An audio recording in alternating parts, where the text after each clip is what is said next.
네, 여러분 반갑습니다. 한국사 강사 한지우입니다. 우리 63회 시험이 2월 11일 날 진행이 됐죠. 오늘 해설 강의를 진행하도록 하겠습니다. 여러분들이 이미 문제를 푸시고 해설 강의를 수강하시겠지만 기본적으로 63회 전체가 기존에 진행됐던 시험보다 난이도가 조금 쉬운데 라는 느낌을 받으셨을 것 같아요.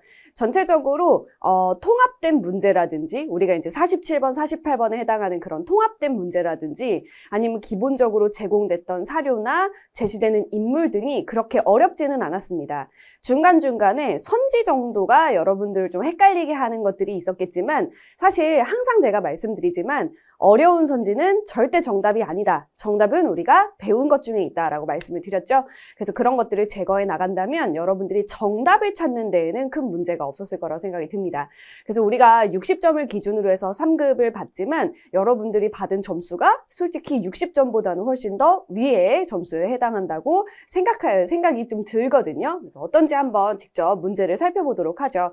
여기에서도 어떤 것들을 더욱더 내가 이제 준비해 나갈 때 공부를 해야 되는지 이런 것들은 내가 솔직히 공부를 안 해도 괜찮은지 이런 것들 제가 다 짚어드릴 테니까 해설 강의를 쭉 보면서 한번 회독을 해보도록 하겠습니다.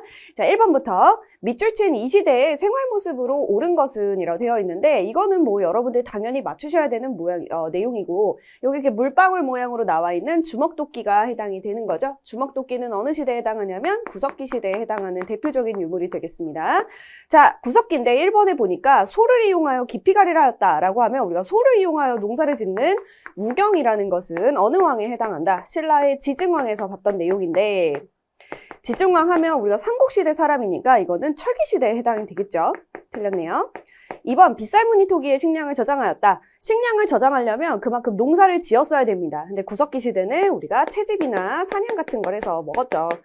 그러니까 이때는 농사가 되지 않았고 신석기 시대부터 농사가 되면서 토기에다가 농사 생산물을 담아놓기 시작하였다. 3번 지배층의 무덤으로 고인돌을 만들었다. 우리 지배층, 지배계층이 나오는 거는 계급이 등장하는 청동기 시대에 해당이 되겠습니다. 그래서 틀렸고요. 4번 거푸집을 사용하여 세형 동검을 제작하였다. 우리 거푸집을 틀로 우리가 직접 이제 동검을 만들기 시작했다라는 거죠. 독자적인 청동기 문화 발달, 철기 시대에 해당이 되겠습니다.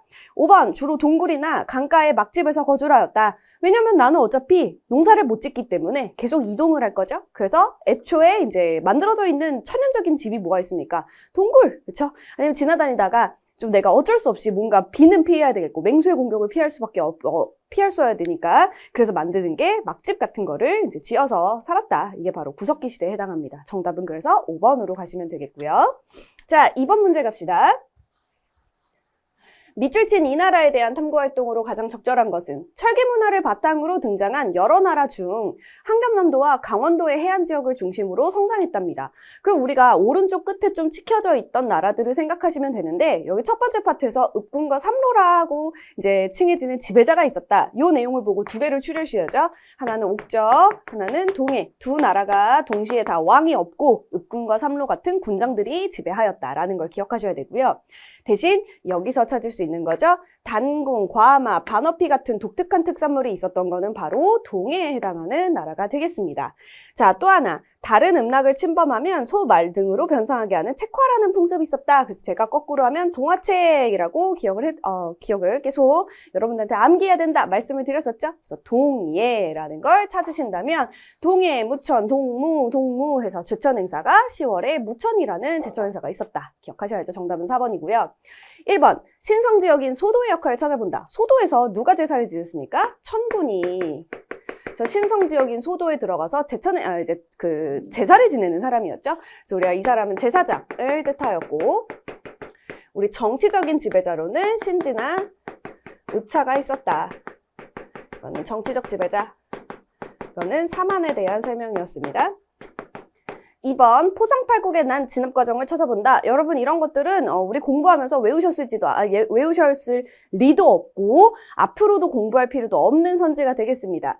요런 게 선지에 나와서 정답이 된다? 그럴 일은 한능검에서는 없습니다. 지금 심화 과정에서는 절대 없고 요거 그냥 들어만 두세요. 3세기의 사건인데 요 당시에 이제 여러 소국들이 가야와 신라를 공격했던 사건입니다. 그래서 그냥 몰라도 된다. 그냥 이 나라에 해당이 되지 않는다라는 것만 알고 계시면 되고 3번 삼국유사에 실린 기말지의 신화를 분석한다라고 하는데 여러분 기말지 제가 언제 말씀을 드렸냐면 박석김이 돌아가면서 왕위를 차지했던 나라다. 그래서 박혁거세, 기말지 세력, 그 다음에 석탈의 세력 돌아가면서 왕을 하다가 이제 시간이 지나서 김씨 세력만이 왕위를 세습했다. 이렇게 말씀을 드렸네요. 이 내용은 신라에 해당하는 나라가 되겠습니다. 오우, 힘이 너무 세죠? 4번 무천이라는 제천행사, 요게 동해에 해당하는 정답이었고 5번 마가우가 저가구가의 사출도 기억하세요. 사출도는 부여였죠? 부여에도 제천행사가 있었으니 그 나라의 제천행사는 영고라는 12월에 하는 제천행사가 있었습니다. 그래서 4번과 이제 같이 연결해서 기억하시면 되겠고 3번 문제 갑시다. 3번은 조금 어려울 수도 있었지만 사실 잘 생각해보면 어렵지 않았던 문제가 되겠습니다. 자, 어디서 힌트를 얻어야 되는지 보겠습니다. 1번 왕의 성은 부여씨이다. 여러분 제가 이 삼국의 사회할 때 말씀을 드렸던 것 같아요. 고구려의 성씨는 고씨, 백제의 성씨는 부여씨다. 그래서 삼국할 때도, 삼국의 사회할 때도 말씀드렸고 또 어디서도 말씀을 드렸냐면 우리 그 통일신라와 발해, 남북국 시대 들어갈 때 그 유득공의 발해고를 보지 않습니까? 그 유득공의 발해고에서 부여씨와 고씨가 망하고 김씨의 신라가 남쪽에 있고 대씨의 발해가 북에 있으니 이것이 남북국이다. 이렇게 나오는 사료가 있었습니다. 거기서 제가 고씨는 고구려, 부여는 백제씨다라는 말씀을 드렸었죠. 기억하시면 이거는 백제구나 끝났습니다. 근데 나는 좀 더 공부해서 나는 이것까지를 보고 백제라는 걸 확실하게 알았다라는 건 어디서 나올 거냐면 지금 여기에 수도는 오부로 나뉜다. 그리고 지방은 오방으로 나뉜다. 우리 수도와 지방을 이 나라는 오부와 오방으로 나뉘어. 힘이 너무 넘쳐나요. 그쵸?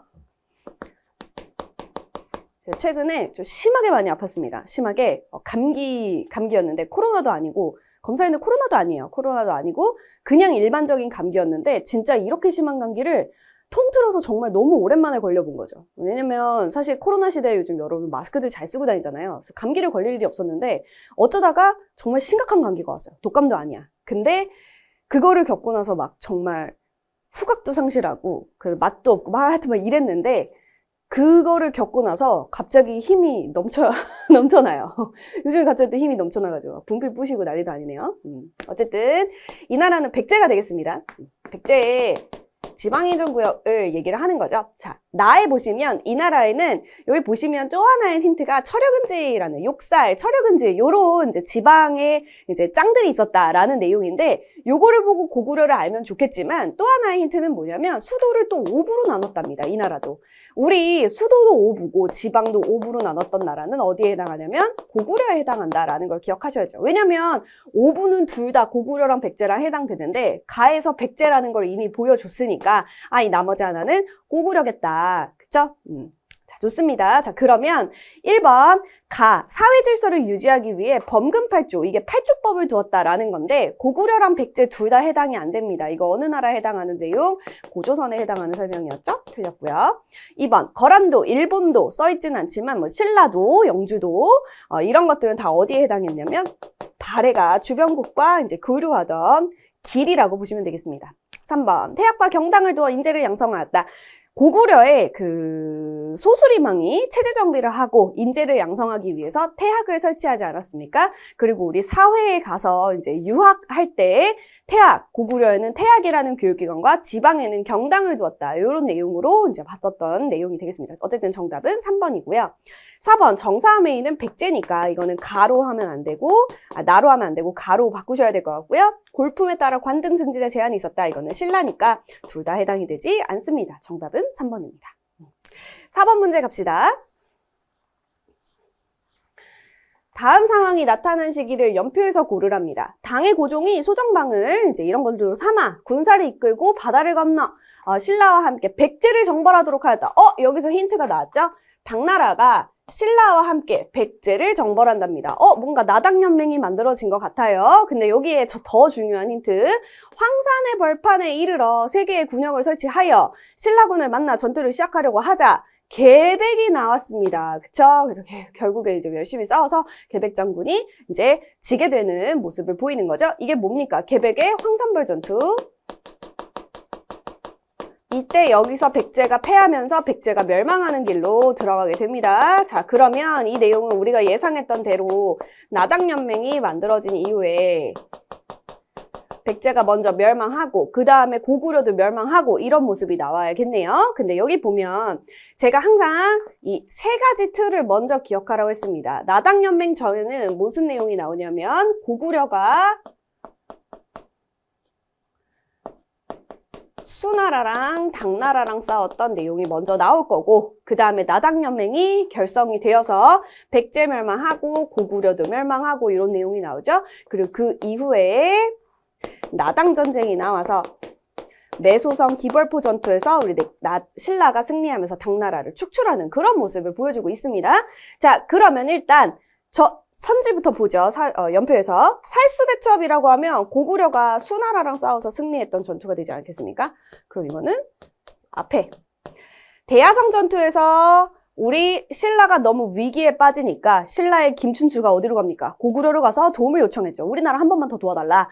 내가 싫어하는 백제 좀 제발 어떻게 좀 해달라 라고 했는데 이제 그 고구려의 왕이 오케이 좋다. 내가 널 도와줄 테니 대신 뭘 내놔라. 한강 내놓으라 그랬죠. 그래서 김춘추가 당황해서 이제 어디로 갑니까? 당나라로 가서 이거 이후에 당나라와 나당연맹을 체결하게 되는 계기가 됩니다.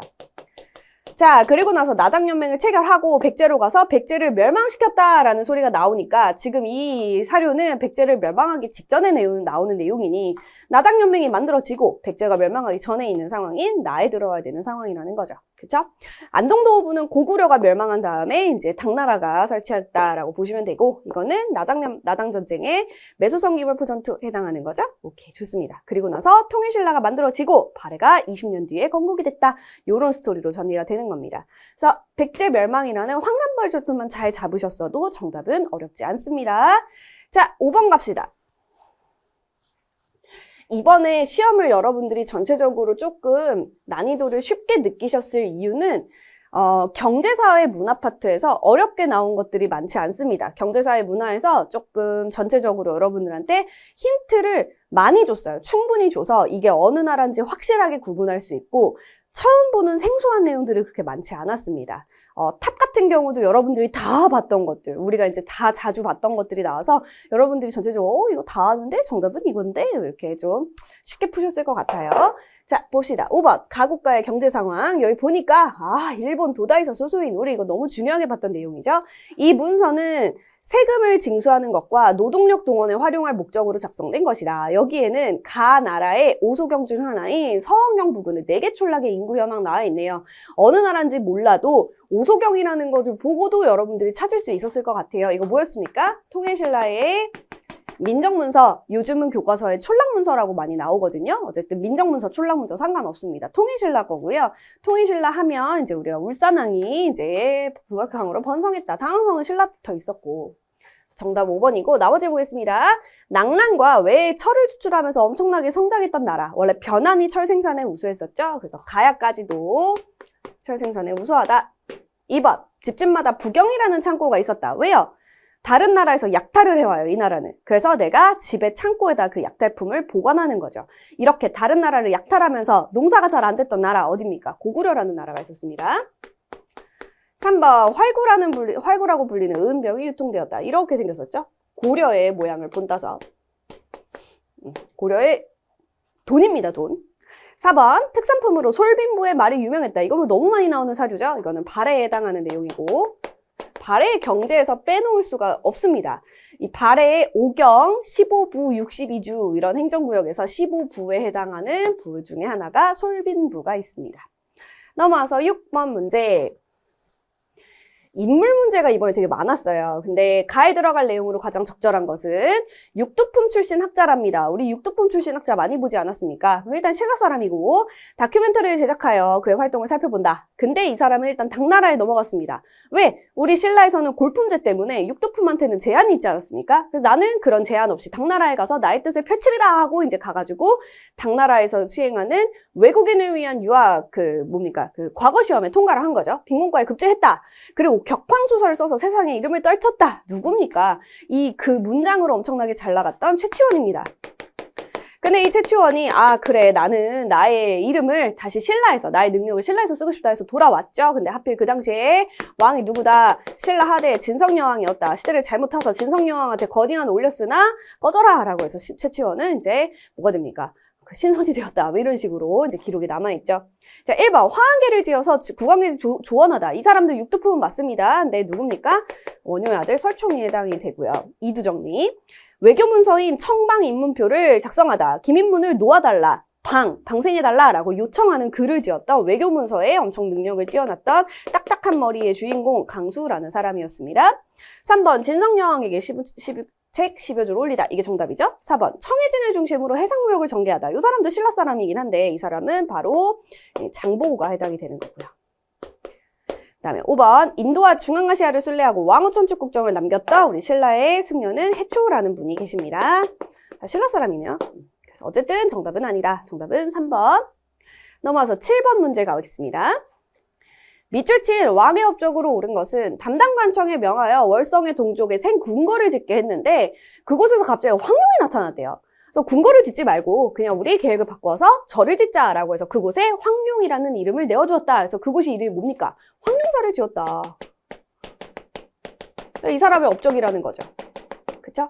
거칠부가 왕의 명령을 받들어서 여러 문서를 모아 국사를 편찬했다. 여러분 제가 항상 말씀드리지만 역사서 편찬은 제일 잘 나가는 왕들이 씁니다. 그래서 고구려는 제일 잘 나가는 왕이 장수왕인데 이때 안 쓰고 7세기에 우리 살수대첩에서 승리했을 때 영양왕 때 썼고 백제는 누가 썼습니까? 근초고왕 때 썼고 신라는 누구 때? 진흥왕 때 썼다. 근데 여기 보니까 우리가 황룡사라는 거는 신라의 내용이니까 이거는 신라의 진흥왕과 관련된 설명이구나 라는 걸 느끼셨어야 되죠.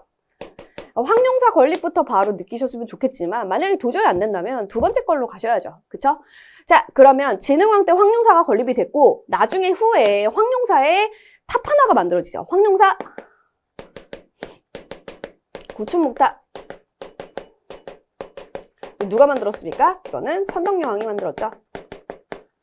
근데 문제는 선덕여왕 때 만들어졌던 이 목탑이 문제는 목탑, 그러니까 돌이 아니라 나무로 만들어졌다는 거죠. 그래서 이후에 고려시대 때 원나라 몽골의 침입으로 불타서 없어져 버렸다라는 것까지도 같이 기억을 하셔야 되겠습니다.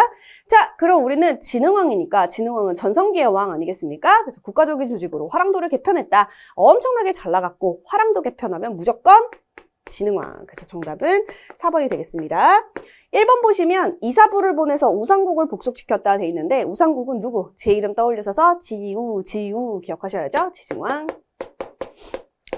2번에 예성강 이북에 폐강지를 설치했다. 여러분 이런 거 외우실 필요 전혀 없습니다. 폐강지 설치는 사실 어느 왕에 해당하냐면 신라의 하대의 이제 시작점인 선덕왕이라는 사람이에요. 선덕여왕 말고 신라 하대의 선덕왕부터 우리 이제 경순왕까지 신라 하대로 보는데 그때의 왕이지만 전혀 몰라도 됩니다. 진을 설치했다라는 거예요. 중요한 지점에다가. 그러니까 진 같은 게 뭐가 있냐면 청의 진 같은 것도 있죠. 그것처럼 폐강진을 설치했다라는 건데 전혀 몰라도 되니까 이런 거는 외우실 필요 없다. 그리고 정답으로 나와도 내가 처음 보는 거는 물론 참 일단은 처음 보는 건 절대 정답이 아니다. 근데 여기서의 전제는 뭐냐면 내가 열심히 공부했다는 걸 전제로 삼아야 돼요. 나 열심히 공부 안 했어. 그럼 모든 선지가 다 처음 보는 거죠. 그쵸? 내가 열심히 공부했는데 아는 선지들이 여러 개가 있다. 근데 정말 이거는 듣도 보도 못한 처음 보는 것이다. 그런 것들은 여러분들을 혼란을 가중시키는 이런 오답이다 라고만 알고 계시면 됩니다. 3번 관료전을 지급하고 노고를 폐지했다. 이거 뭐 너무 많이 나오는 통일신라의 누굽니까? 이거는 신문왕, 뉴스페이퍼가 되겠죠? 5번 2차 도내 순교를 계기로 불교를 공인했다. 우리가 굴교를 흥하겠다라는 뜻으로 법흥왕이라는 왕이 있었죠? 이거는 통일전. 그래서 정답은 되지 않습니다. 정답은 4번. 넘어와서 8번 문제. 가왕에 대한 설명으로 옳은 것은 이렇게 돼 있는데 일단 지금 발해에 어느 왕이 사용한 연호랍니다. 근데 여기 보니까 이제 건원, 여기는 한국사의 역대 연호들을 다 소개를 하고 있군요. 건원도 나와 있고 대응도 나와 있고 천수도 나와 있고 이 천수 같은 거는 고려의 이제 태종 왕건이 사용하던 연호가 되겠죠. 근데 이제 발해라고 했으니까 발해에 왕들을 좀 써보자면 우리가 배우는 사람이 대조영 나오고 대조영은 천통이라는 연호를 사용했죠. 그 다음에 무왕 나오고요. 문왕 나오고요. 그 다음에 쭉 뒤로 가서 선왕 나오죠. 그러면은 무왕 때는 어느 연호를 사용했다? 인안이라는 연호를 사용했다. 한번 써볼까요? 그 다음에 문왕 때는 대흥, 그 다음에 선왕 때는 건흥 이런 연호를 사용했네요. 근데 지금 보니까 대흥이라 돼 있으니 아, 이 왕은 문왕이구나. 문왕 때는 여기저기 친하게 잘 지내면서 당나라의 문물도 받아들이고 수도도 옮기고 여러 가지 정비를 했던 사람입니다. 그래서 정답은 4번이 되겠습니다.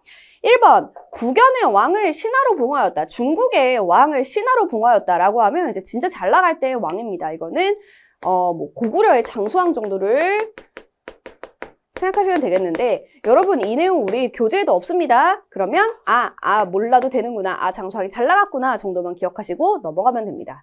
대신 정답을 잘 찾을 수는 있다라는 거죠. 그래서 이번 시험의 전체적인 난이도가 어렵지 않았던 이유 정답은 확실하게 있었다. 2번 지린선 동모산에 나라를 세웠다. 이건 뭐 대조영. 대조영은 고왕이라고도 불립니다. 신라의 군대를 파견하여 외를 격퇴했다. 이거는 고구려의 광개토대왕이죠. 그래서 신라에서 발견되는 유물 중에 광개토대왕한테 이제 조금 도움을 받아서 그 이후에 고구려에 조금 영향을 많이 받았던 유물로 그 호명 그릇 같은 거를 볼 수가 있었습니다. 5번 오경 15부 62주의 지방행정조직을 확립한 거는 선왕, 엄청 잘 나갈 때의 왕이죠. 그래서 우리가 이 문제를 풀고선 전체적으로 복습을 한다라고 해도 1번 같은 건 그냥 제끼고 나머지 내용 4번 4개 정도만 여러분들 복습을 하시면 됩니다. 나머지는 다 중요합니다. 9번. 자, 다음 상황 이후에 있었던 사실로 옳은 것은 청교역 서리 3인이 최충원 부자를 죽일 것을 모의하면서 거짓 공첩을 만들어 여러 사원들의 승려를 불러 모았답니다. 그래서 지금 근데 그 공첩을 받은 귀법사의 승려들이 그 공첩을 가져온 사람을 잡아서 최충원한테 일러 바쳤다라는 거죠. 그래서 최충원이 즉시 영웅간에 교정별감을 두고 이제 그 최충원이 교정도감을 설치하고 스스로 교정별감의 자리에 올랐었던 걸 기억하셔야 됩니다. 대대적으로 그 무리를 색출하였다라고 되어 있네요. 그럼 이거는 최충원이 집권하고 있을 때의 상황입니다. 그럼 최충원은 어쨌든 무신집권기에 쭉 뒤에 나오는 사람 아닙니까? 고려 후기의 모습이고 1번 김부식이 묘청의 난을 진압했다라고 나오는데 이 내용은 고려의 전기의 상황이죠. 고려 전기에 여진을 정벌합니다. 윤관이 별무반을 편성하여 여진을 정벌했죠. 근데 여진이 우리가 여진을 몰아내고 동북구성을 축조했는데 그거를 다시 돌려달라 그래서 돌려줬더니 갑자기 여진이 나라 이름을 뭘로 바꾸고 금나라로 바꾸고 사대를 요구합니다. 근데 그 사대를 요구했을 때 수용했던 사람이 이자겸이 있고 이자겸과 왕의 사이가 안 좋아서 이자겸이 난을 일으키지 않았습니까? 그거 진압되고 나서 왕이시여 이런 난이 개경에서 일어난 이유는 개경이 다 쇠락해서 그렇다. 그러니까 우리 어디로 가자? 서경이라는 평양으로 천도하자라고 주장했던 게 묘청이고 그 묘청의 난을 진압한 게 바로 김부식이니까 요 내용까지 다 고려 전기의 상황이구나. 요렇게 끝납니다. 그쵸? 자, 그리고 나서 3번에 다시 보시면 이자겸이 금나라의 사대육을 수용했다. 이것도 전기 내용 아니겠습니까? 순서로 굳이 따진다면 3번 나오고 그 다음에 1번 나와야겠죠. 그쵸? 2번에 원종과 애노는 지금 나와서는 안 되고 이거는 통일신라에 아까 그 최치원이 있었을 때 그 진성여왕 있지 않습니까? 그 여왕 때 일어났던 동기가 되겠습니다. 자, 그럼 어쨌든 1, 2, 3은 지금 시대가 아예 안 맞고 4번 보시면 정중부가 정변을 일으켰대요. 이게 무슨 정변? 무신정변이에요. 근데 최충원은 무신정변이 일어나고 나서도 더 뒤에 나오는 사람이니까 4번은 얘가 먼저 나오고 그 다음에 이제 최충원 나오고 최충원의 아들인 최후가 집권을 하게 된다. 이 스토리로 가야 되니까 5번이 정답이 될 수밖에 없다. 그래서 4번은 가까웠지만 정답은 아니다. 이렇게 보셔야 됩니다. 오케이, 좋습니다. 10번 갑시다. 밑줄근 2탑으로 오른 것은 여기서도 탑이 너무너무 쉬웠어요. 자, 우리가 다 아는 탑들도 구성이 되어 있고 경주 불국사에 있는 탑이랍니다. 그럼 둘 중 하나 아니겠어요? 불국사 삼성석탑 아니면 다보탑 둘 중 하나일 텐데 이 탑의 해체 과정에서 발견된 금동제 사리 외암이랍니다. 근데 이 유물 안에는 은제사리 무구정왕 대다라니경 등이 함께 놓여 있었답니다. 우리 무구정왕 대다라니경이 어디 있었어요? 여기 안에 그 불국사 삼성석탑 안에 들어있었던 거죠. 그래서 정답은 1번이다 라고 보시면 되겠고 2번 같은 경우는 여러분들이 많이 봤던 백제의 탑이 되겠습니다. 백제 부여의 정림사지 5층 석탑이 될 거고 요것도 백제탑이죠. 익산 미륵사지 석탑. 우리가 이제 익산 미륵사지 석탑은 요거 다 해체했다가 다시 만들었던 거죠. 그래서 꼭 기억하셔야 되고 미륵사지 석탑은 미륵사에 만들어진 건데 미륵사는 누가 만들었다? 백제의 무왕 무왕이 익산으로 천도를 하려다가 천도는 실패하고 그곳에다가 미륵사를 만들었다. 요 무왕이 익산에다가 미륵사를 만들었다라는 내용은 뒤에 가서 선지로도 나올 수 있기 때문에 이것도 기억하시고 요 내용도 기억하시고 다 기억하셔야 됩니다. 4번 신라의 화엄사 사서자 3층 석탑이 나와 있는데 요것도 저희 유물 모아놓은 자료집에는 들어가 있어요. 요거는 그래도 오답으로 많이 나오는 편이라서 여러분들이 좀 보셔야 됩니다. 신라탑입니다. 5번 요거는 뭐 너무 중요하고 고려시대 이제 전기에 송나라의 영향을 받아서 만들어진 평창 월정사 팔각국추 석탑이 되겠습니다. 요거 정도는 여러분들이 많이 보셔야 됩니다. 어쨌든 정답을 찾는 데에는 너무 어렵지 않았어요. 넘어와서 11번. 가인물에 대한 설명으로 옳은 것은 완산주를 도읍으로 삼았답니다. 전주 완산주를 도읍으로 삼아서 이제 나라를 세우는 사람인데 이 사람은 신라의 금성을 습격하여 경혜왕을 죽게 했답니다. 심지어 아들 때문에 금산사에 유폐됐다 탈출하여 고려에 귀부하였다. 누굽니까? 견훤이라는 사람이죠. 자 봅시다. 견훤은 신라를 침공하여서 신라의 왕이었던 경혜왕을 죽이려고 합니다. 그래서 경혜왕의 SOS를 쳤죠. 누구한테? 태조 왕건아 나 좀 도와줘라. 그래서 태조 왕건이 견훤과 싸우러 갔습니다. 갔는데 이미 경혜왕은 죽어버렸고 그래서 얘네들이 싸웠는데 그때 전투 이름이 공산전투죠. 이때 여기서 누가 패배했다? 태조 왕건이 박살납니다. 진짜 고려 너무 힘들었어요. 그래서 칼을 갈죠. 그리고 나중에 무슨 전투? 고창전투에서 누가 승리한다? 태조 왕건이 승리하고 견훤이 박살났다라는 걸 기억하셔야죠. 오케이. 자, 그랬는데 견훤이 잘 후백제를 이끌어가나 했더니 이 사람이 금강이라는 아들을 되게 예뻐합니다. 그러자 이제 신검이 너무 화가 나가지고 우리 그 견훤의 첫째 아들이었던 신검이 너무 화가 나가지고 이 아버지를 내가 절에다 가둬버리겠다 해가지고 금산사에다 유폐시키지 않습니까? 그래서 견훤이 너무 화가 난 나머지 내 아들 안에 죽느니 나의 라이벌한테 가겠다라고 해서 태조 왕건한테 귀순하게 됩니다. 고려의 귀순. 이런 스토리를 보고서 태조 왕건은 자기 라이벌을 받아들였다. 쩐다. 뭐 이런 거죠. 이걸 보고서 신라가 감동받아서 저 정도면 고려에 우리 나라를 바쳐도 되겠다. 그래서 신라가 항복하죠. 그래서 신라와는 전혀 싸우지 않고 나중에 이제 후백제를 태조 왕건이 이제 군대를 이끌고 가서 1, 2천 전투에서 승리하면서 이제 후삼국을 통일하게 되는 모습이 나오게 됩니다. 요게 후삼국 통일 과정에서 제가 설명했던 내용들이고 그럼 1번에 보시면 지금 견훤을 물어보고 있는데 공산전투에서 전사할 리가 없습니다. 왜냐면 견훤은 공산전투에서 승리했습니다. 저거에서 전사를 하려면 태조 왕건의 편이었던 뭐 신순겸 장군이라든지 이런 사람이 돼야 됩니다. 절대 아닙니다. 이거가 정답이 되려면 공산전투에서 승리했다라고 나와야 돼요. 2번 금마저 익산입니다. 이곳에 미륵사를 창건했다. 아까 방금 봤었잖아요. 무왕, 백제의 무왕. 3번 후당과 5월에 사신을 파견하였다. 제가 이거 너무 중요하다. 항상 후백제 나오면 3번 나온다고 했었죠. 후백제에는 저거 나오고 후고구려에는 광평성이라는 정치기구를 두었다라는 내용이 항상 한 문장씩 제가 외우라고 말씀을 드렸습니다. 그래서 꼭 기억하셔야 되고 4번 김음돌 누구의 장인어른입니까? 신문왕의 장인어른이죠. 그래서 통일신라 신문왕. 국호를 마진으로 바꾸고 천원으로 천도했던 사람 누구? 우리 견훤과 같이 세트로 나오는 궁예죠. 누구인가? 12번. 가 왕의 재위 시기에 있었던 사실로 옳은 것은 충주 숭성사지랍니다. 숭성사지가 어딘지 몰라요. 근데 여러분들 잘 읽어보시면 정답을 찾을 수 있었습니다. 숭성사는 가라는 왕이 어머니인 왕후의 명복을 빌기 위하여 세운 절이다. 근데 지금은 터만 남아있어서 숭성사지라고 부른다. 근데 고려시대 유물이 출토가 되었는데 가 왕이 고려시대 왕이라는 거고 치열한 왕위 쟁탈전 속에서 외가인 충주 유씨 세력들 여러 호족의 도움으로 왕에 올랐다. 하지만 즉위 이후 중요한 거 여기 나왔네요. 노비안건법도 호족을 견제하려는 정책을 펼쳤다. 노비안건법 누굽니까? 고려의 광종 아니겠습니까? 자, 그럼 광종의 제위시기에 있었던 사건으로 옳은 것은 1번 최승로라고 나오면 광종이 아니라 광종보다 더 뒤에 나오는 고려 성종과 관련된 내용이죠. 광조, 광덕준풍이라는 연호를 사용하여 칭제건헌하셨던 왕이 되겠습니다. 정답은 2번이고 3번 관리들에게는 계백료서를 그 다음에 후대 왕들한테는 훈유십조를 남겼던 사람은 이거는 태조 왕건 나라를 세웠던 사람이죠. 4번 쌍성총관부를 공격한다라고 하면 지금 고려 전기의 왕이 아니라 고려 후기의 왕이었던 공민왕이 되는 거죠. 우리 원나라의 간섭 때에 뺏겼던 그 쌍송총관부를 되찾아오게 되는 겁니다. 5번, 지방 세력을 견제를 목적으로 한 상수리 제도가 실시됐다 하는데 상수리 제도는 신라의 제도입니다.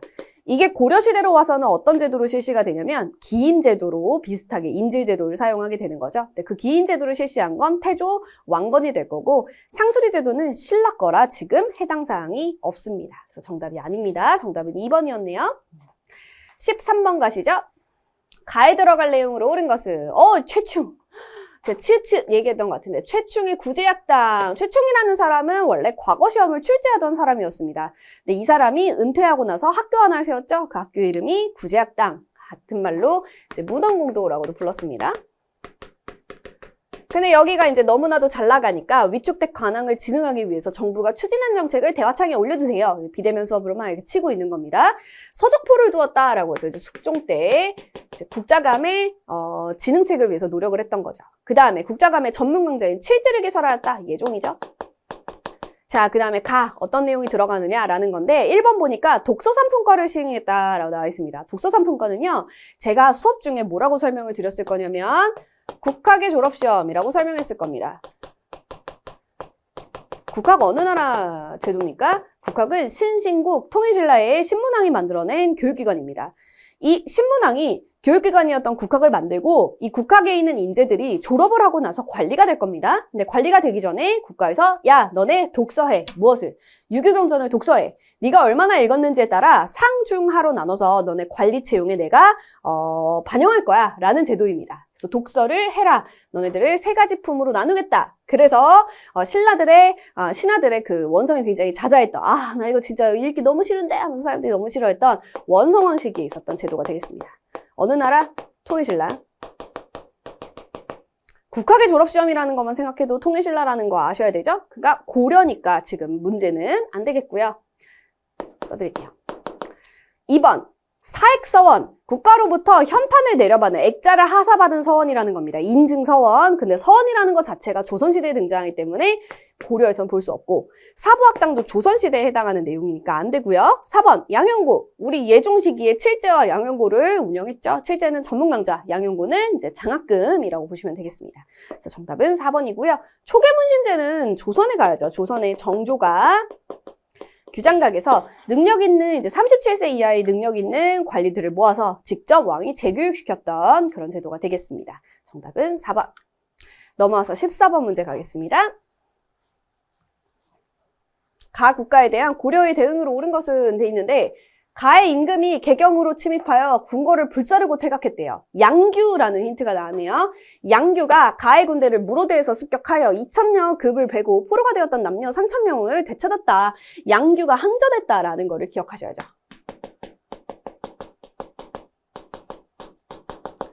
근데 여기서 만약에 몰랐다라고 하면 두 번째 거 보시면 되죠. 가의 병사들이 귀주를 지나가자. 강감찬 등이 동쪽 교에서 전투를 벌였다. 그래서 이제 적병을 공격했는데 시신들이 들에 가득하였다. 우리가 귀주대첩에서 승리했다라는 내용입니다. 강감찬의 귀주대첩.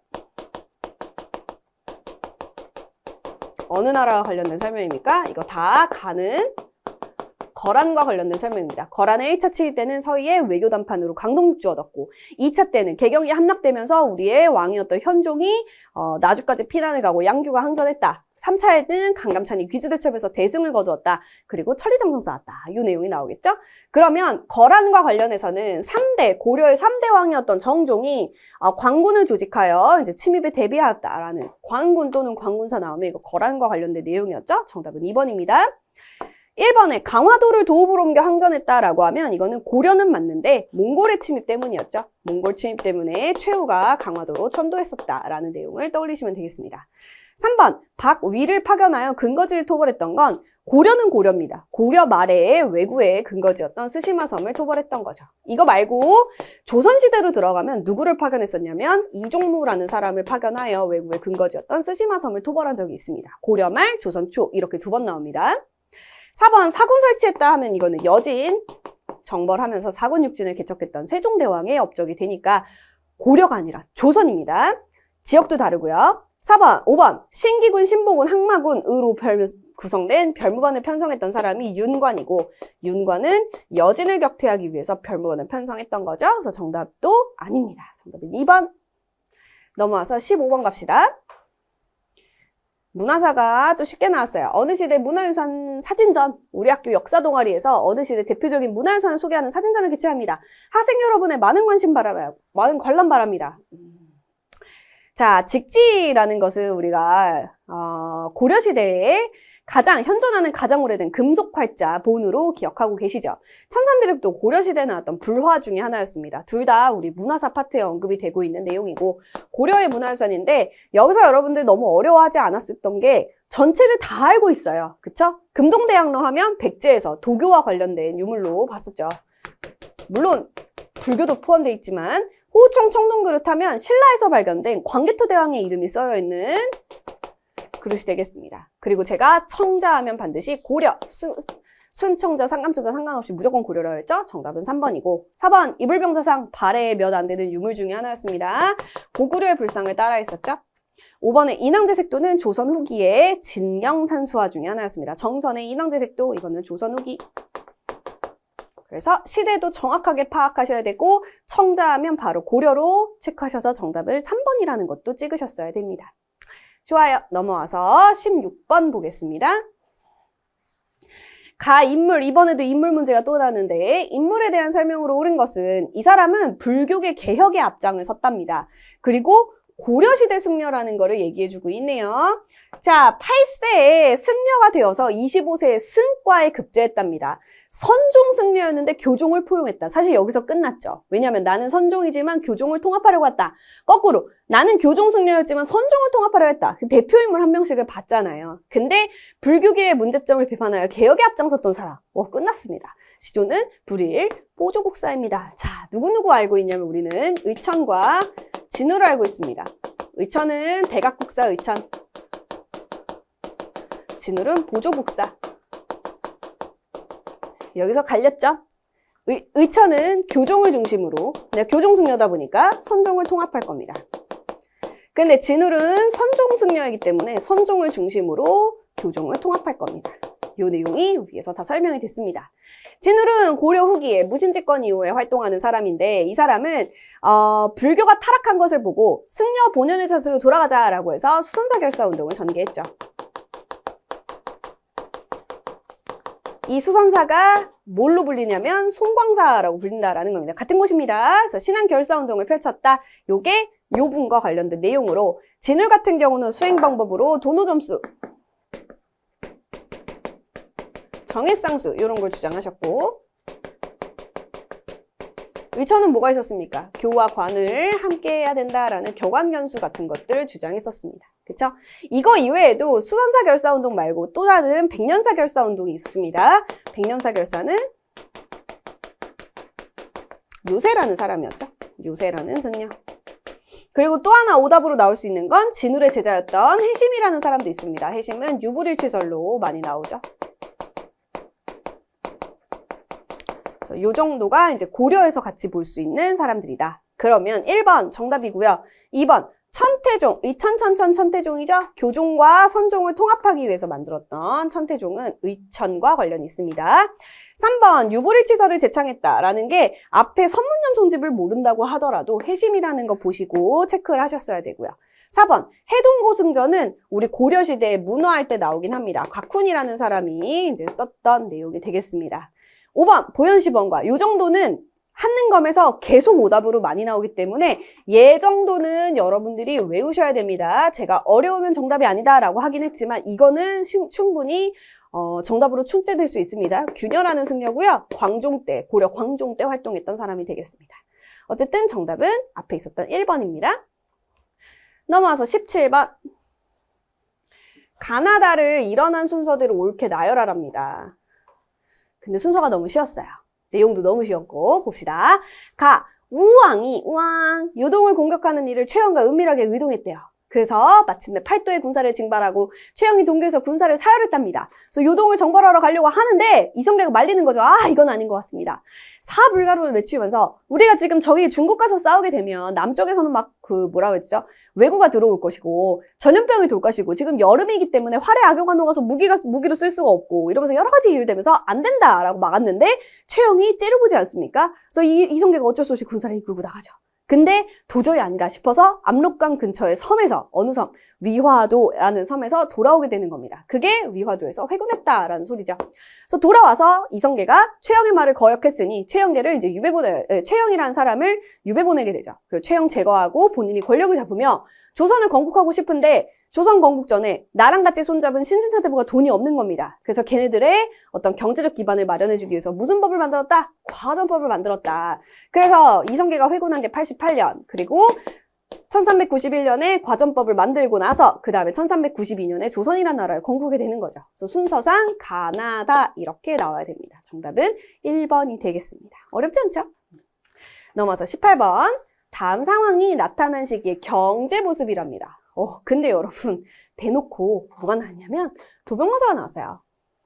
제가 도병마사와 식목도감은 어느 나라에서만 볼 수 있는 독자적인 기구다라고 했냐면 고려에서만 볼 수 있는 독자적인 기구다라고 설명을 했었네요. 그럼 이거는 고려죠 뭐. 그 다음에 흥왕사라는 거는 고려 전기에 만들어진 이제 창건된 절이 되겠습니다. 그리고 또 하나, 여기 철을 더 바치라고 명령하셨으니 백성들이 고통을 감당하지 못하고 있다 되어 있으니 이거 요즘 철 바치고 있구나. 지금 힌트를 보고 고려시대구나 라는 걸 아시면 되고. 1번 관리에게 전지와 시지를 지급했다. 이거를 무슨 과? 전시과라고 생각하시면 되고, 전시과 고려였죠. 제가 토지제도로 통일신라는 관료전, 고려는 전시과, 조선은 과전법이라고 했습니다. 이거 이렇게 순서대로 관료전, 전시과, 과전법 이렇게 가는 거죠. 그래서 제가 이거 뭐라고 했어요? 끝말잇기 같다고. 관료전, 전으로 시작하는 전시과, 과로 시작하는 과전법 이렇게 외우시면 됩니다. 2번에 시장을 감독하기 위해 동시전을 설치했다. 신라에는 동시라는 시장이 있었고요. 그걸 감독하는 동시전이 있었습니다. 이게 어느 왕 때냐면 지증왕에 해당합니다. 허적의 제안에 따라 상평통보를 발행했다. 조선시대의 숙종에 해당하는 거죠. 조선시대. 일본과의 교역 규모를 규정한 계약조를 체결했다. 세종 때인데요. 이거는 조선. 그 다음에 황국중앙총상에는 연도를 외우라고 말씀드렸죠. 1898년. 지금 고려와는 전혀 관련이 없습니다. 넘어서 19번 가겠습니다. 가 왕에 대한 설명으로 옳은 것은 이렇게 되어 있는데, 이것은 어전 춘천 제명첩에 담긴 어제 사언시로 가가 홍봉한 등 중요한 내용 청계천 준설 공사에 공이 있는 신하들의 노고를 치하하며 지은 것이랍니다. 청계천 준설을 추진했던 이 왕이래요. 여기서 사실 끝났어요. 근데 모를까봐 나는 탕평도 했고요. 균역법도 실시했습니다. 누굽니까? 탕평하면 영종주 둘 다 나와야 되고 그 중에서 균역법을 실시한 게 바로 누구? 영조에 해당하는 거죠. 자, 그럼 영조가 청계천을 준설했다. 그러면 영조의 또 다른 업적으로 옳은 것, 속대전을 편찬했다. 이렇게 되는 거죠. 자, 원래 성종이 경국대전 만들었습니다. 근데 이게 너무 오래돼요. 영조가 다시 한번 쓰겠다라고 해서 다시 속 써서 속대전을 편찬했죠. 근데 사람들이 두 개를 혼용해서 쓰자. 정조가 안 되겠다. 이 두 개를 합치겠다 해서 대전들 두 개를 통합하는 편인 대전 통편을 편찬합니다. 근데 나중에 왕권을 강화할 필요도 있고 이 법전 세 개를 하나로 다 통합하기 위해서 흥선대원군이라는 사람이 이 대전 모두를 회합하여 통합하겠다라는 대전회통을 편찬하게 되는 겁니다. 그래서 법전 4개는 반드시 기억하셔야 됩니다. 정답은 4번이고요. 1번 나선정벌의 조총부대를 파견했다 돼 있는데 우리 이 병자호란 이후에 군사를 막 키웠습니다. 그러면서 북벌을 준비하고 있는데 갑자기 청나라가 우리한테 요청하죠. 야, 니네 군대 키웠다며? 이게 우리는 청나라를 정벌하기 위해서 군대를 키웠는데 그래서 이해했더니 야 그럼 그 군대 우리 좀 빌려줘 라고 해서 러시아 정벌하는데 이제 청나라를 도와서 조총부대를 파견했다라는 얘기입니다. 이거는 효종 때 북벌 추진할 때의 상황입니다. 경기도 하현에서 대동법을 실시한 사람은 광해군에 해당하죠. 훈련도감은 이제 임진왜란 중에 만들어진 거니까 선조로 보시면 되겠고요. 정답은 4번이고 칠정사는 조선 세종의 문화에서 아주 중요하게 배웠던 내용이라서 정답이 아닙니다. 넘어와서 이제 20번. 다음 상황이 나타난 시기를 연표해서 옳게 고른 것은 왕이 전제하기를 누구 나왔습니까? 여러분들이 잘 알고 있는 김종직이라는 사람이 나왔습니다. 김종직은 보잘것없는 시골의 선비였는데 선왕께서 발탁하여 경연에 두셨으니 얘는 엄청난 은혜와 총애를 받았다. 근데 그의 제자 김일손이 사초에 부도덕한 말로써 선왕 때의 일을 거짓으로 기록하고 스승인 김종직의 조이짐은 의제가 불쌍하다 추모하는 글을 싣고서 그 글을 찬양하였으니 혁명을 의논하여 아뢰어라 라고 해서 김종직은 부관참시 당하고 김일손과 관련된 살인들이 싹 다 죽어버렸던 이게 첫 번째 사화였던 무오사화가 되는 거죠. 무오사화 언제 일어났냐면 연산군 때 일어났습니다. 그럼 연산군 때 두 번의 사화, 무오사화, 갑자사화가 있었는데 연산군이 즉위를 해야 무슨 사건이 일어나든 말든 하겠죠. 그리고 중종반정으로 연산군이 잘렸으니까 요 나에 들어와야 되는 내용이 되겠습니다. 자, 그리고 소격서 폐지로 인해서 이거 누가 주장했습니까? 조광조라는 사람이 주장했죠. 그것 때문에 김효사가 터질 거고요. 중종 때. 그리고 나서 명종 즉위하면서 을사사가 터질 겁니다. 아시겠죠? 자, 21번. 가왕의 제위 시기에 있었던 사실로 옳은 것은 원각사라고 되어 있습니다. 여러분 원각사 하면 10층 석탑을 좀 생각해야 되는데 원각사지 10층 석탑입니다. 원각사라는 절은 없고 거기에 원각사지 10층 석탑이 남아있는데 이 원각사지 10층 석탑은 뭐의 영향을 받았냐면 우리 고려시대 말에 고려 원나라의 영향을 받아서 만들어진 그 경천사지 10층 석탑 있지 않습니까? 어머나 오늘 지금 불필을 몇 번을 부시는지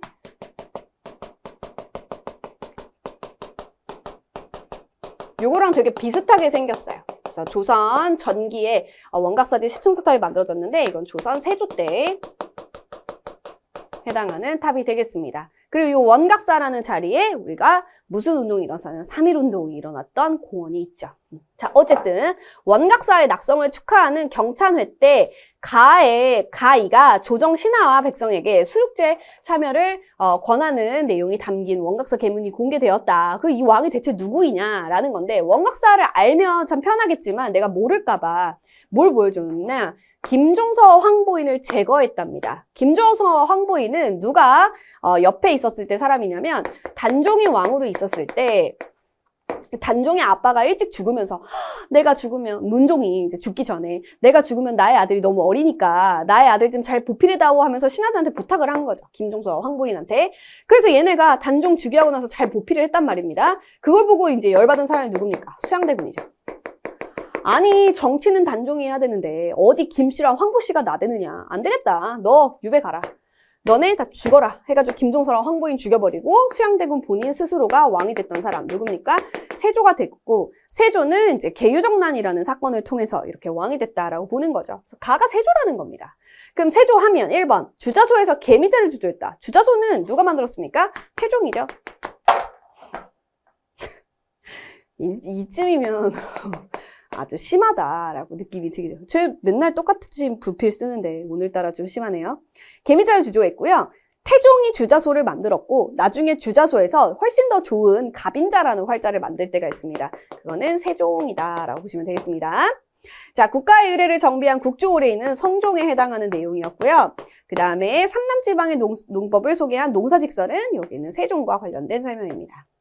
4번 현직관리에게만 수주지를 지급하는 직접법을 시행한 게 바로 세조였죠? 세조의 직접법. 그래서 휴령전, 수신전 이런 거 다 폐지해버렸고 5번 우리나라와 중국의 의사를 망라한 동의보감을 가능한 거는 이제 광해군 때에 해당하는 내용이 되겠습니다. 좋습니다. 22번 밑줄 친 이 인물에 대한 설명 옳은 것은 인물 문제 또 나왔죠? 자, 해주양약을 시행하여 향촌교화에 힘썼던 인물이랍니다. 해주양약 알고 계시면 너무 좋겠는데 만약에 모르더라도 문제는 풀 수 있었습니다. 왜냐하면 동호문답에서 수치제도에 개편된 다양한 개혁 방안을 제시하였어. 그리고 경목요거를 저술하였다라고 되어 있는데 동호문답 보고 여러분들은 아, 이이구나 라는 걸 아셨을 겁니다. 해주양약 만든 사람이 이입니다. 자, 그럼 1번 명에 대한 의리를 내세운 기축봉사를 올렸다. 이 사람은 송시열이죠. 시험 문제에 많이 나오는 사람입니다. 외우셔야 됩니다. 청으로부터 시언력을 도입하자고 건의했던 사람 김육이라는 사람입니다. 이 사람도 외우셔야 됩니다. 많이 나옵니다. 양반의 허례와 무능을 풍자한 양반전을 저술했다. 뭐 이거는 너무 여러분들 반드시 알고 계셔야 되는 박지원. 그 다음에 이제 가래집람을 지었던 사람은 김장생이라는 사람이죠. 5번 성악지표, 2가 성악지표였고요. 제가 이황 1,000원짜리 지폐에 나와 있다라고 해서 10자 기억하시면 성악 10도는 이황 이라고 보셔야겠죠. 그래서 성악지표가 2일 겁니다. 정답은 5번. 넘어와서 23. 가나의 시기에 있었던 사실로 옳은 것은 3점짜리 문제가 되겠습니다. 근데 사실 문제 자체는 어렵지 않았어요. 근데 봅시다. 왜 3점인지. 처음에 심의겸이 외척으로 권세를 부리니 당시 명망 있는 사람들이 섬겨 따랐다. 근데 김효원이 전락이 되어 그들을 배척하자 심의겸의 무리가 그를 미워하니 살인이 나뉘었다. 그래서 심의겸은 서쪽에 살고 김효원은 동쪽에 산다 해서 여기서 동인과 서인으로 나뉘었다. 붕당의 시작이란 뜻입니다. 붕당의 시작 언제? 선조라는 왕 때 붕당이 처음으로 갈라졌습니다. 자, 나의 기해년에 왕이 돌아가셨습니다. 그래서 기해 예송이 터진다라는 건데 제신 송시열이 사종의 설을 인용하여 지금 왕대비에게 서자가 된다. 왕통이었으나 장자가 아니기 때문에 1년만 입으셔라 라고 주장을 한 거죠. 서인이. 그랬더니 이에 대해 남인이었던 허목이 아니다. 어쨌든 둘째가 왕이 되셨으니 왕께서 돌아가셨으니까 어머니는 3년의 상복을 입어야 된다라고 해서 기해예송, 1차 예송이라고 불리는 효종이 죽었을 때 상황이 되겠습니다. 그럼 효종이 죽었으니까 현종이라는 왕 때 있었던 사건이라는 거죠. 그러면 선조와 현종 사이에 누가 들어가느냐? 선조, 그 다음에 아들 광해군, 그 다음에 인조 반정이 일어났죠? 광인, 효 죽고 그 다음에 현종 나와야 되는 거죠? 그럼 그 사이에 들어올 수 있는 거 인조 반정으로 북인, 광해군 때 북인 세력이 몰락했다. 1번이 정답이는 거고요. 2번 모코려의 고변으로 옥사가 발생했다. 요거는 요즘 계속 최근에 한능검에 계속 선지로 나오기 때문에 좀 알아둡시다. 경종 때 있었던 사건입니다. 근데 경종은 저 뒤에 숙종 뒤에 나오는 사람이니까 안 될 거고, 양제와 벽서 사건은 제가 사화하면서 명종 때 설명을 같이 드렸습니다. 얘 사료로 많이 나옵니다. 선지로. 명종은 우리 그 사화 때니까 조선의 전기, 그 사화기, 이 연산군, 중종, 명종 이때 있는 거죠. 인현왕후가 폐위되고 남인이 권력을 차지했다. 이거 숙종 때 있었던 황국과 관련된 설명입니다. 숙종은 더 뒤고 이인절을 중심으로 소론 세력들이 난을 일으켰다. 영조의 그 즉위 과정에 불만을 품고 반란을 일으켰던 거죠. 그래서 영조 즉위하자마자 있었던 사건입니다. 그래서 정답은 1번이 되겠네요. 나머지 내용들이 어디에 위치하시는지도 알아야 되고 여기 있는 선지는 다 외우셔야 됩니다. 중요합니다. 24. 가국가에 대한 조선의 정책으로 옳은 것은 남한산성 나왔으면 사실 끝났습니다. 근데 가의 침입으로 발생한 전쟁에서 화의를 반대하면서 결사항전을 주장하였다라 되어 있네요. 그리고 이제 척화를 주장했던 김상원이라는 사람이 대표적으로 있습니다. 남한산성에서 상전했던 그게 무엇입니까? 우리 청나라가 쳐들어왔던 병자호란이 되겠습니다. 그 청나라가 우리한테 군신관계를 요구했을 때 미친 거 아니냐. 청나라와는 미친 듯이 싸워야 된다. 전쟁을 주장하는 주전론에 해당하던 사람. 척화주전론이라 부르죠. 플레임이 화친을 배척하고 전쟁을 주장했던 대표적인 인물이 김상원입니다.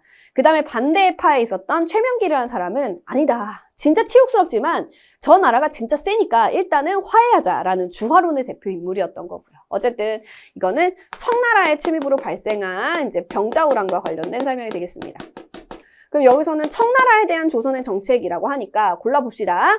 만권당을 세워 학문교류를 장려했다라 돼 있는데 만권당은 충선왕, 고려의 충선왕이 만들었던 이제 독서당으로 이거는 원나라와 관련된 이제 내용이 되는 거죠.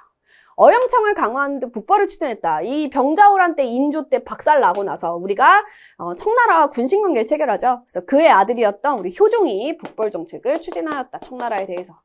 실제로 실시하진 못했지만 그래도 추진했다라는 거고요. 3번 화통도감을 설치하였다. 요게 1377년에 최무선이 왜구를 격퇴하기 위해서 만든 거죠.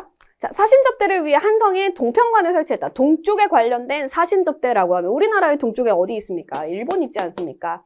또 포로 송환을 목적으로 유정이라는 승려를 회답 겸 세환사로 파견하였다. 우리 임진왜란 때 잡혀갔던 포로들을 되돌려 오기 위해서 일본에 파견했던 내용이 되겠습니다. 그래서 정답은 2번으로 가시면 되겠네요.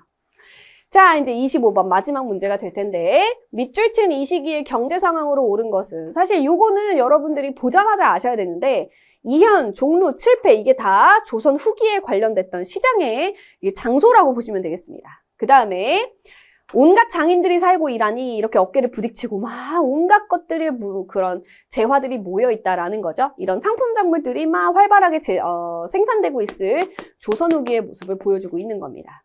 이것은 한양, 조선시대 수도였던 한양의 모습을 그린 성시전도를 보고 박제가 언제 사람이에요? 조선시대 후기 사람이잖아요. 지은 시의 일부이다. 이 시의 내용을 통해 이 시기의 생동감 있는 시장의 모습을 엿볼 수 있다.